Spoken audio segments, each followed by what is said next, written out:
आज का टॉपिक है टाइप्स ऑफ कंपोनेंट्स। जैसे कि देर आर कंपोनेंट्स, हम इलेक्ट्रॉनिक डिवाइसेस में नंबर ऑफ कंपोनेंट्स यूज करते हैं, लेकिन कौन सा कंपोनेंट यूज करें या फिर किस कंपोनेंट को एक्टिव बोला जाता है, किसे पैसिव बोला जाता है, ये बेसिक कुछ सवाल है जो हमें इंट्रोड्यूस करते हैं इलेक्ट्रॉनिक के जो फंडामेंटल पार्ट्स हैं उनके साथ। जैसे हम इन चीजों को समझ जाएंगे कि एक्टिव क्या होता है, पैसिव कंपोनेंट्स क्या होता है, तो आप बहुत ही आसानी से आगे जाके सर्किट्स बना सकते हो, या फिर सर्किट में कौन सा कंपोनेंट आ रहा है किस वैल्यू के साथ और उसका उस सर्किट में काम क्या है, ये आप जान सकते हो। तो ये कंपोनेंट्स बेसिकली दो पार्ट्स में डिवाइड होंगे, पैसिव और एक्टिव कंपोनेंट्स। तो सबसे पहले हम इस वीडियो में कवर करेंगे कि ये कंपोनेंट्स क्या होते हैं, एक्टिव कंपोनेंट पैसिव कंपोनेंट के साथ साथ रियल लाइफ में इनका क्या रोल है, इनके कंपैरिजंस के साथ हम इस वीडियो को कंक्लूड करेंगे।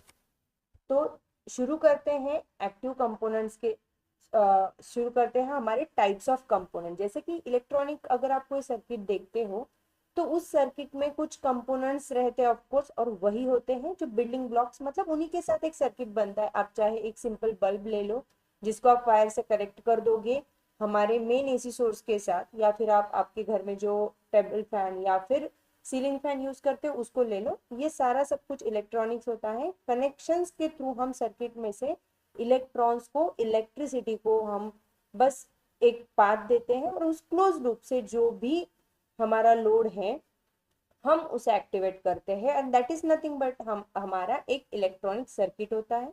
तो उस सर्किट में जिन कंपोनेंट्स को यूज किया जाता है, as its name suggest, passive और एक्टिव कंपोनेंट। तो जैसे पैसिव कंपोनेंट नाम ही बताता है, पैसिव मतलब वो कुछ करते नहीं होंगे, एक्टिव मतलब थोड़ा सा उछल कूद करते होंगे, तो बस यही कॉन्सेप्ट है। जैसे कि पैसिव कंपोनेंट उनका नाम ही बताता है, इन कंपोनेंट में कोई भी टाइप की एनर्जी की जरूरत नहीं होती है, ये बस रहते हैं। किसी भी प्रकार का ये एनर्जी को कंज्यूम नहीं करते, स्टोर नहीं करते, डेसिपेट नहीं करते, एम्पलीफाई तक नहीं करते। लेकिन ये जो कंपोनेंट है ये बहुत क्रूशियल कंपोनेंट्स होते हैं इलेक्ट्रॉनिक्स में, जिनका प्रेजेंस होना बहुत जरूरी होता है। तो अगर आप इलेक्ट्रॉनिक्स का कंपोनेंट की बात करें और पैसिव कंपोनेंट्स की बात करें, तो इसमें सबसे इंपॉर्टेंट कंपोनेंट्स आ जाते हैं रजिस्टर्स, कैपेसिटर्स, जो मेनली इंडक्टर भी इसमें आता है। तो ये कंपोनेंट जो है ये किसी भी प्रकार का पावर गेन नहीं करते, मतलब आप जो भी पावर दे रहे हैं वो आपको किसी भी प्रकार का इन्हें नहीं चाहिए। They will just be there in the circuit, जो पाथ दे रहे हैं, and they will perform something, लेकिन एम्पलीफाई वगैरह कुछ नहीं करेंगे। They will hardly filter out, और ये सारी चीजें जो हम आगे जाके पढ़ेंगे, ये किसी भी प्रकार का एनर्जी को हमारे सर्किट में इंट्रोड्यूस भी नहीं करते।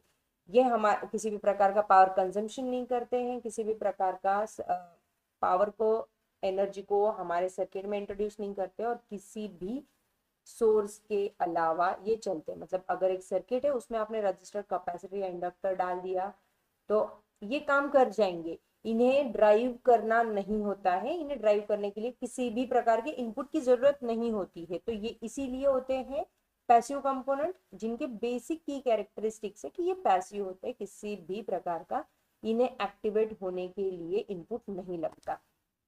और वही दूसरी साइड हम बात करेंगे वो एक्टिव कंपोनेंट्स रहेंगे। तो आप यहाँ पे देख सकते हैं जो रजिस्टर, कैपेसिटर, हमारे ट्रांसफार्मर भी होते हैं जो पैसिव कंपोनेंट का रोल प्ले करते हैं। तो रजिस्टर अगर हम किसी सर्किट में डाल रहे हो, तो अगर आपने इसके पहले कोई एक्सपेरिमेंट किया होगा, एलईडी और बैटरी के बीच में अगर आपने रजिस्टर डाल दिया तो ये करंट को लिमिट करेगा, लेकिन वोल्टेज जो है वो पास ऑन कर जाता है। तो रजिस्टर करंट लिमिट करता है, तो हम एलईडी का इंटेंसिटी कम ज्यादा देख सकते हैं।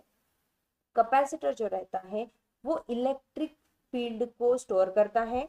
तो कैपेसिटर एक बैटरी की तरह भी काम करता है, ये एनर्जी को स्टोर करता है, मतलब इलेक्ट्रिक फील्ड को स्टोर करता है।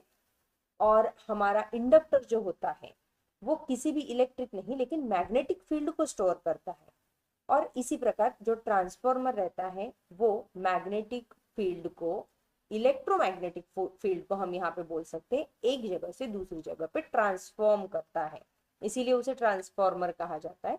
और ये जो है ये हमारे पैसिव कंपोनेंट्स है जो अपने आप ड्राइव होते हैं, ना कि इनपुट इन्हें ट्रिगर करेगा ड्राइव करने के लिए।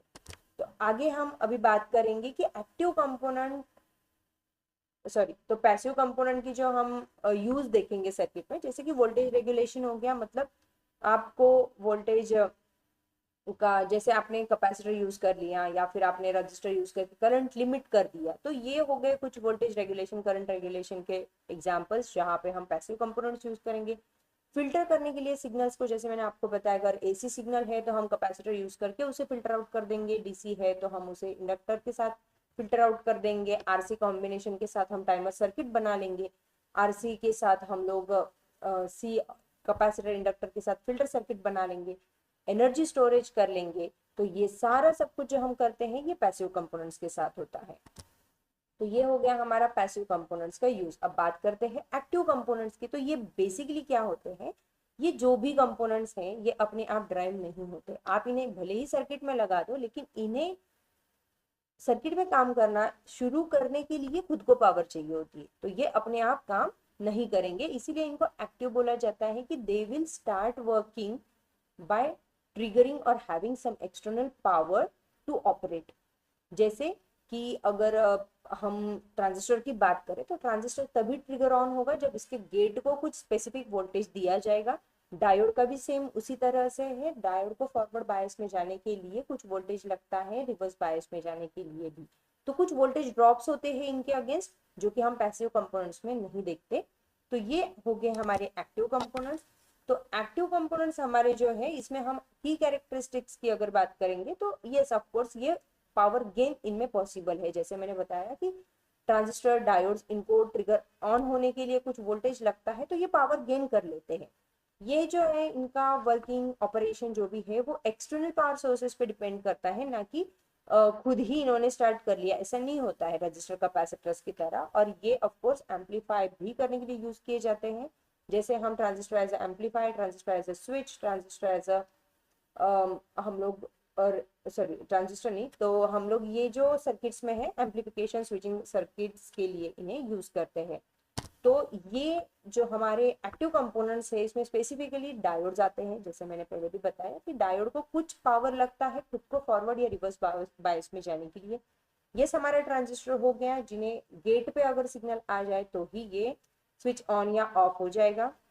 डिपेंड करता है पीएनपी एनपीएन टाइप पे लेके। लेकिन इस वीडियो में हमें सिर्फ कंपोनेंट्स के टाइप स्पेसिफाई करने हैं, फिर हम आगे जाके diodes, transistors, IC, operational amplifier सबके बारे में डिटेल में स्टडी करेंगे। तो मैं आपको रिक्वेस्ट करूंगी इन्हीं सीरीज को फॉलो करते रहिए, तो आपका जो इंजीनियरिंग का बेसिक सिलेबस है जो इसमें हमने कवर कर लिया है। इंटीग्रेटेड सर्किट्स हो गए, मतलब हमारे चिप्स होते हैं जिसमें number of active and passive components होते हैं, ट्रांजिस्टर्स होते हैं, diodes, register, capacitor, number of capacitor नहीं होते, लेकिन बहुत सारे एक्टिव पैसिव कंपोनेंट्स का एक मिला के जो बनता है इंटीग्रेटेड चिप।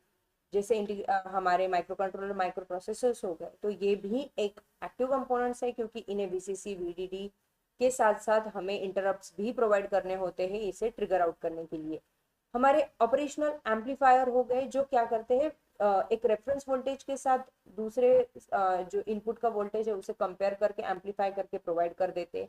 तो ऑपरेशनल एम्पलीफायर भी हम डिटेल में देखेंगे। तो ये हो गया हमारे few types of active components. तो इन कंपोनेंट्स को हम कहाँ पे यूज करते हैं, तो ये एम्पलीफिकेशन पर्पस के लिए यूज किया जाता है। इनके साथ ही हमें जो लॉजिकल ऑपरेशंस करने होते हैं डिजिटल जीरोस एंड वंस में, हमें जिसे कैलकुलेट करते हैं या फिर उसके बेसिस पे लॉजिक डेवलप करते हैं, तो वो इंटीग्रेटेड सर्किट्स हम यूज कर लेते हैं। तो ऑपरेशनल लॉजिक ऑपरेशंस के लिए डिजिटल इलेक्ट्रॉनिक्स में, स्विचिंग और कंट्रोल सिस्टम में भी हम एक्टिव कंपोनेंट्स को यूज करते हैं। तो इस तरह से हमारे एक्टिव और पैसिव कंपोनेंट्स में अगर आप देखोगे तो बेसिकली पावर सोर्स नीडेड होता है सिर्फ और सिर्फ एक्टिव कंपोनेंट को। एम्पलीफिकेशन भी एक्टिव कंपोनेंट ही कर सकता है।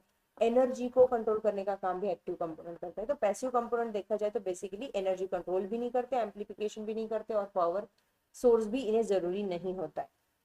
तो इस तरह से हमने आज के टॉपिक में देखा है कि what exactly active components are, passive components are. इसके रिलेटेड अगर आपको कुछ डाउट है, लगता है कि ये टॉपिक जो है वो हम मिस कर दिया है, या फिर आप कुछ आपके टिप्स ऐड करना चाहते हो, तो प्लीज कमेंट में बता देना। और इसी सीरीज को फॉलो करना, लाइक और शेयर करना बिल्कुल मत भूलिए। थैंक यू, और सब्सक्राइब कर देना चैनल को।